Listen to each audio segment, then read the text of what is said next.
Flower समझे हो का, फायर है मैं फायर। आरसीबी और सीएसके के बीच का कल जो आप महामुकाबला देखे, उसमें सभी को उम्मीद था कि आरसीबी जीतेगी और वही हुआ, आरसीबी जीता। नमस्कार, मेरा नाम चंदन कुमार है, आप यूथ ऑफ तिरहुत देख रहे हैं। बता दें कि कल जो महामुकाबला था वह आरसीबी और सीएसके के बीच था। सीएसके जो था अपना पॉइंट टेबल और बनाकर पहले से ही मौजूद था, लेकिन एक टर्म एंड कंडीशन था। टर्म एंड कंडीशन यह था कि अगर आरसीबी पहले बैटिंग करके और अगर 18 रन से जीतती है तो आरसीबी यह जो मुकाबला है आगे खेलेगी, चेन्नई नहीं खेलेगी। हालांकि जब शुरुआती दौर था वह 3 ओवर में 31 रन बिना कोई विकेट के आरसीबी ताबड़तोड़ बल्लेबाजी कर रही थी। आरसीबी का पूरा जो जिम्मेवारी था वह विराट कोहली के ऊपर था, लेकिन विराट कोहली ने 50 भी नहीं मारा और आउट हो गए। उसके बाद आरसीबी का कमान जो है वह फाफ डुप्लेसी संभाले। इन्होंने शानदार और शतक जड़ा और अर्धशतक जड़ने के जस्ट बाद ही वो आउट हो गए। उसके बाद आते हैं रजत पाटीदार। रजत पाटीदार ने भी वो लंबा लंबा सिक्स मारते हैं।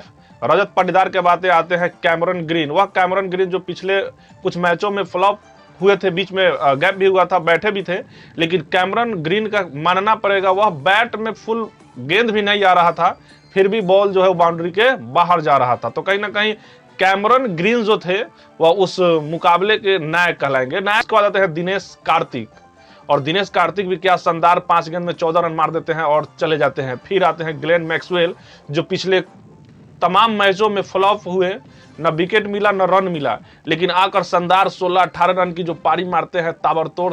तक कहीं ना कहीं दिनेश कार्तिक और ग्लेन मैक्सवेल का जो प्लस पॉइंट जो रन था, इसी रन से 27 रन से कल आरसीबी जो है वह इस मुकाबले को जीत गए। हालांकि फैंस काफी उदास थे, इसलिए उदास थे कि शायद सीएसके का जो थाला धोनी है अपना अंतिम मैच खेल रहे थे, तो सीएसके की फैंस या तमाम फैंस यह चाह रहे थे कि सीएसके जीते और आगे मुकाबला खेले और फाइनल खेले, क्योंकि आरसीबी है तो अगला साल भी विराट कोहली आ सकते हैं इस आईपीएल में, लेकिन शायद अगला साल धोनी देखने को नहीं मिले।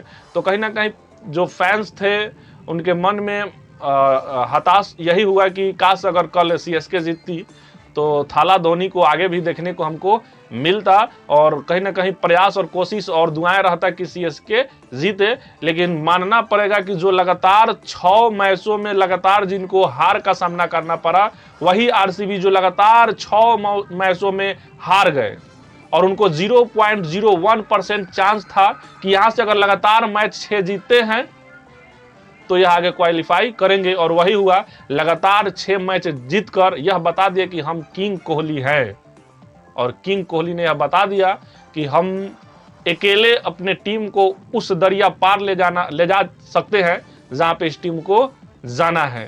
हालांकि आरसीबी की बात करें तो कल सभी खिलाड़ियों ने बेहतर प्रदर्शन किया, ऐसा नहीं कि कोई फ्लॉप हुआ। सभी ने अपना 110% दिया और देने के बाद मैच को जीतना था।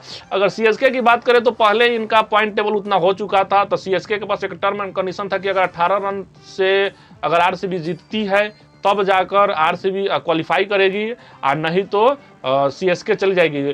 तो 218 का टारगेट था, 218 रन मारी थी, और सीएसके के पास 200 का टारगेट था, क्योंकि 18 रन से जीतना था। तो 200 अगर 1 रन भी मार देती तो सीएसके जीत जाती। हालांकि पहले ही गेंद ग्लेन मैक्सवेल कराने आते हैं और कप्तान ऋतुराज गायकवाड पहले ही गेंद पर आउट हो जाते हैं, तो प्लस पॉइंट आरसीबी का वहां भी बना था। हालांकि इस मैच में लगातार आरसीबी जो है उनका प्लस पॉइंट रहते आया है और अंततः आरसीबी ने क्वालिफाई कर गया है। तो अब जितने भी चेन्नई सुपर किंग्स के जो प्रशंसक हो गए या चेन्नई सुपर किंग को जो समर्थक हो गए, अब चाहेंगे कि आरसीबी इस मुकाबला को जीते, क्योंकि चेन्नई जो है इस मुकाबला से अब बाहर आ गए हैं। अब 4 टीम जो है वो क्वालिफाई कर गई है, वही 4 टीम में अब दो सेमीफाइनल होगा और एक फाइनल होगा। तो सभी फैंस अब यही चाहेंगे कि आरसीबी इस मुकाबला को जीते, क्योंकि चेन्नई जो है वो बाहर हो गए हैं। तो अब आरसीबी का मतलब मुख्य दावेदारी और किरदार, क्योंकि 6 मैच हारने के बाद लगातार 6 मैच जीते और 6 मैच जीतने के बाद वो क्वालिफाई किए हैं, तो सभी प्रशासक और दर्शक यही चाहेंगे कि इस बार आरसीबी जीते। हालांकि क्या प्रतिक्रिया कमेंट जरूर कीजिएगा। जय